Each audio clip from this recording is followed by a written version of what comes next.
హరి ఓం.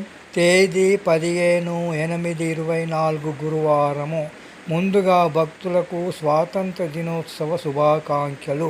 పూజ్య శ్రీ శ్రీ శ్రీ నిత్య శుద్ధానందగిరి స్వాముల వారి దివ్య ఆశీస్సులతో పూజ్య శ్రీ శ్రీ శ్రీ శివానంద స్వాముల వారి దివ్య మార్గదర్శకత్వములో 1000 రోజుల తపస్సు అనే కార్యక్రమములో శ్రీ విష్ణు సహస్రనామ జ్ఞాన యజ్ఞములో శ్రీ విష్ణు సహస్రనామాల నుండి 42వ శ్లోకము.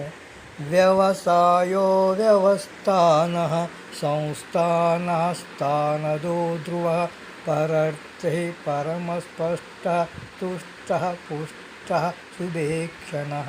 విష్ణు సహస్రనామాల నుండి 388వ నామము ధ్రువః. ఓం ధ్రువాయ నమః. నిత్యుడు నామరూపాత్మకముగు సమస్త విశ్వము నశించుచున్నను నాశనము లేక నిత్యుడై నిర్వికారుడై ఉండువాడు. గోపాలకృష్ణ భగవానికి జై.